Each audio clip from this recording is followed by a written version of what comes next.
Hello. And talking to myself, so I avoid my children. Gonna make myself comfy.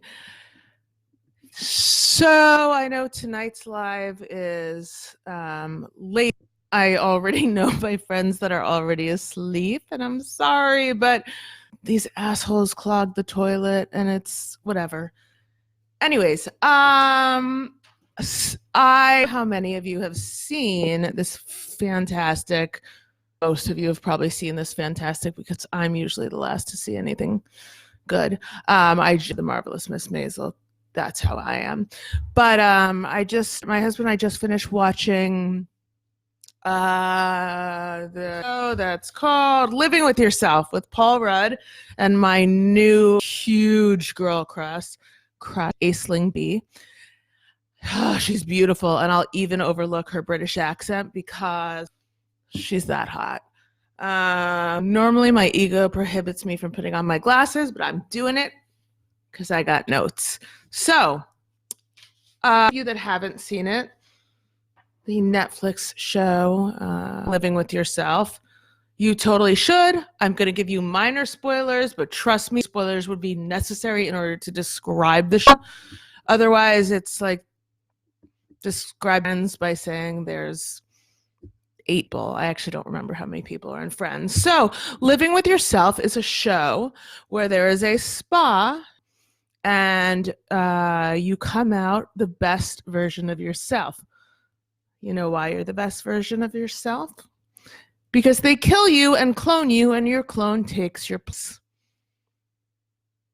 It's an interesting theory. My clone would probably like her shit together a little more and be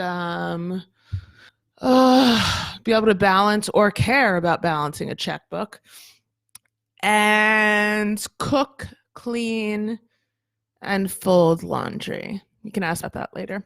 Those are all things I don't do. Anyway, so Paul Rudd goes there and whoops, sitcom-esque accident. He fails to die. And so when he wakes, there is a clone version of himself that is like much hotter. Ant-Man 2, like Ant-Man and the Wasp / Endgame, Paul Rudd. And he has taken over his life, not for very long, but for long enough that there's a clear difference. You get to watch these two people, the same, one older, in theory, one younger, and you also get to watch how they relates to my girl crush, Aisling. I got her name because the spelling upsets me. The whole season, and it was very interesting and somewhat predictable, and then so fucking at certain points because I work a lot with people in relationships. If you don't know, I'm a clinical psychologist in Long Island, New York. I specialize in teenagers, but I also work with a lot of anxiety. And I also work with couples, which they're much better or much worse about your own marriage. And also, you realize that everybody lies and truth is right. My work with couples is that I really believe that for most of us, if you do get a divorce, you're going to end up with the same asshole in a different body, which is a waste of money, time, and tough conversations with your children. So, as a shrink, I finished this season. Totally different take on what we could learn from this, besides like, you're gonna fucking kill someone, do it the right way, especially if you're a cloning business. I want to be a little bit and talk about divorce and affairs. And Rhonda, thanks for liking Divorce and Affairs. Ooh, I'm going to talk to Habib. I am going to make this more interactive because one is for the Neurotic Nourishment Patreon is to do monthly sort of Q&A just haven't found the time in between plunge toilets that my children have clogged and moving into a new house and promoting the book. And I feel like I'm tired of my fucking voice. But here I am because it's Wednesday night and I need this. So, up the history of divorce because I was curious. Just a few. Apparently, it was always kind of a thing, but as you needed a really good reason, and that reason was probably like looking out you had a penis because that's where we were before like the 1800s, mid to late 1800s. Divorce rates started going up, sort of universally, but interesting.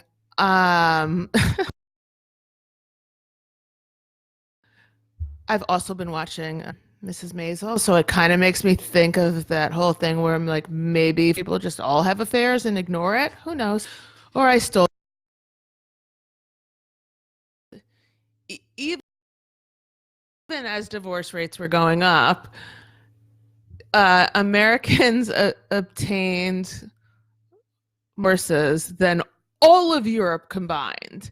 So it didn't sound that impressive until you think how big Europe is. And I am curious why. I'm also curious. I can see you signing on, and I have a lot of like really smart listeners, followers, friends, suckers, whatever. And I'm curious if anyone has any thoughts about why that might be, what was going on in America, historians. My Georgetown peeps probably know something. But either way, I think it's probably based on we're kind of spoiled brats that ran away from our mean British parents and decided to do something different. Who knows? Anyhow, in 1890, out of every 1,000 people divorced. These are U.S. statistics.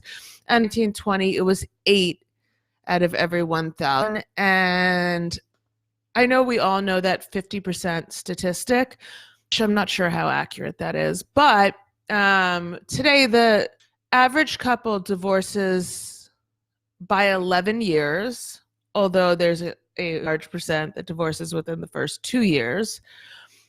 Lower income couples are more to divorce, 17%, and to more educated, aka higher income that still want to run away from, that's 11%. And for those that aren't stats shrink people, little stats, like little differences are irrelevant, is actually pretty relevant. 6% is statistically significant.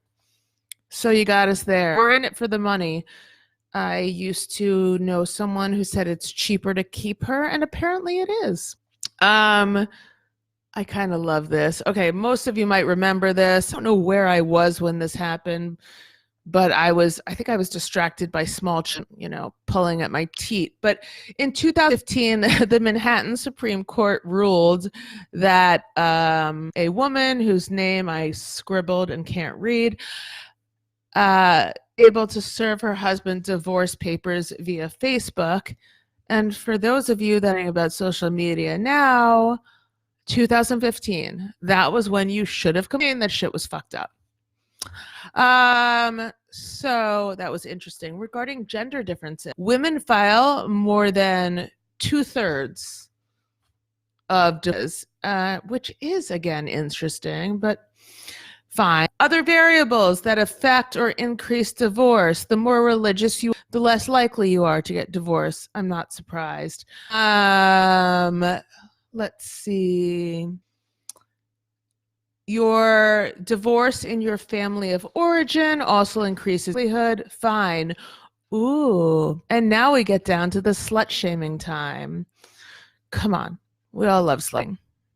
I'm sorry, but it's funny. I mean, fine. Maybe I think it's funny because I just plunged a toilet.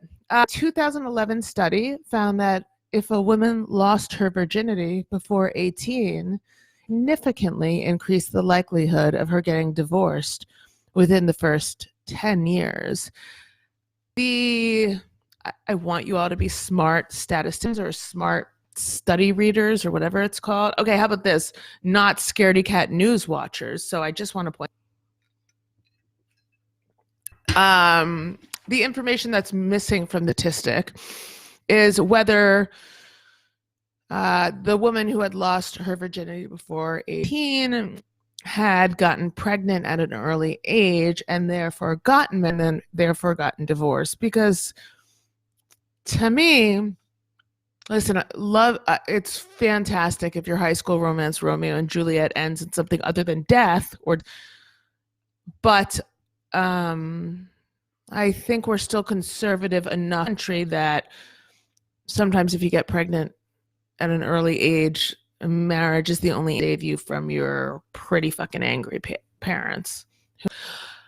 Also, men with a higher income have a significantly lower level of divorce. We're either really smart or we're gold diggers. I'm not sure. We could vote on that later. Want to hear the interesting other side of the story? If you're a woman and your income is higher, it makes marriage less likely. I said this before, but I don't know how many of you listen, but it's really fucked up that the smarter and more successful you are as a woman, the less likely you are to get married. And although the first statistic regarding a male's, I want to call it sexual virility, let's call it financial virility, because it still sounds kind of... a man's financial virility does inversely affect his divorce stats. With a woman, it doesn't really matter how much you make. In fact, the less likely you are to find a man who can deal with that. But there's some logic to be gained, heard, understood, possibly believed by the fact that financial stress puts more strain on marriage. We certainly know from 8,000 different studies that the biggest stressors in a marriage are having a child, what else is it? Losing a job, gaining a sort of major change. We all tend to act like crazy people. Does it happen and result in divorce? Who knows? So, how do people get divorced? It's an excellent question. I don't think it has anything to do with toilet plunging or at the trash or, yeah, apparently my cooking sucks. Nothing to do with that. Most affairs that are reported, and there's another issue there, it's approximately 20% of men, 13% of women. I need a new mic, by the way. If anyone has mic suggestions, send it to me. So there's an age difference that is going to both crack you up and gross you out. Between the ages of 18 to 50, there is no statistical difference between how many men and how many women have affairs or report having. 50 to 59, it's men 23%, women 15%. That's a big difference, but can I just point out that I think men age better than women overall. And also, like, we're busy going through menopause or dried up and not wanting sex at all. So why would we want sex with someone other than our husband, who are clearly only actually supporting us statistically? It gets funny and gross. 60 to 69, it's men 24%, women 16%. 70 to 79, men 26, women 13. And then after 8, frankly, I'm sorry, but most of the men are dead. The men that are having affairs, 24%, because if you're still alive, the world is your oyster. Women, 6%. So I'm guessing the last one is opportunity related. Go figure. I also that race, which is kind of complicated. Overall reported affairs, it's Black men, white men, Hispanic men. I also think there's a issue here, and so I don't really want to spend much time on it because other stats explain this too, thanks to our extremely unfortunate and unfair white privilege, which we should acknowledge when we're talking about this. So if you are married to someone who has attended some college but not finished, you are fucked. Well, you're not. He's fucking someone else, statistically speaking. Democrats are more likely on you.